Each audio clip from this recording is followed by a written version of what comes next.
ఈరోజు నేను మీకు ఎంతో రుచికరమైనటువంటి క్యాలీఫ్లవర్ పకోడీ చేసుకునే విధానం చెప్తాను.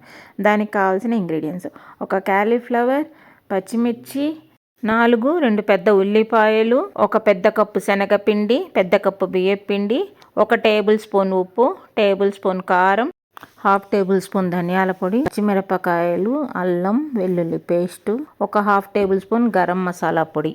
క్యాలీఫ్లవర్ని శుభ్రం చేసుకొని దానిని బాగా మరిగించినటువంటి నీళ్ళల్లో ఉప్పు వేసి దానిలో ఒక 10 నిమిషాలు ఉంచి దాని నుండి తీసి ఈ చెప్పినటువంటి ఇంగ్రీడియంట్స్ అన్నిట్లో ఈ క్యాలీఫ్లవర్ని వేసి కలిపి నేను చూపించిన విధంగా పకోడీ పిండిలాగా గట్టిగా కాకుండా బజ్జీ పిండిలా పలచగా కాకుండా మీడియంగా కలుపుకోండి. నేను ఇందులో ఏ విధమైనటువంటి ఫుడ్ కలర్స్ని యాడ్ చేయలేదు. స్టవ్ వెలిగించుకొని బాణలు పెట్టుకొని దాంట్లో నూనె వేసుకొని బాగా కాగినాక పకోడీలాగా ఒక్కొక్క క్యాలీఫ్లవర్ వచ్చేటట్టుగా నీట్గా ఫ్రై చేసుకోవాలి వేసుకొని.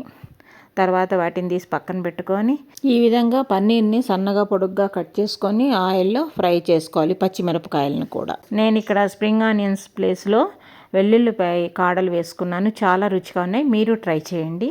లేదా ఉల్లిపాయ కాడలు వేసుకోండి. తర్వాత ఉల్లిపాయను సన్నగా ముక్కలు కట్ చేసుకొని కరివేపాకు ఇవన్నీ జీలకర్ర అది వేసి కొద్దిగా నెయ్యి వేసుకొని లేదా బటర్లో వేయించుకొని దాంట్లో ఈ టమాటా కెచప్ని వేసుకొని కొద్దిగా ఎక్కువగానే వేసుకోవాలి. 4 టేబుల్ స్పూన్ టొమాటో కెచప్ని తీసుకొని ఈ విధంగా అన్నీ ఫ్రై చేసుకొని ఒక్క 2 మినిట్స్ ఫ్రై చేసుకొని నాకు కొద్దిగా ఉప్పు తగ్గింది నేను వేసుకున్నాను. అన్నీ ఫ్రై చేసేసుకొని దాంట్లో మనం ఫ్రై చేసుకుని పెట్టుకున్నటువంటి గోబీ పకోడీని పన్నీరు అన్నీ వేసి చక్కగా కలుపుకోవాలి.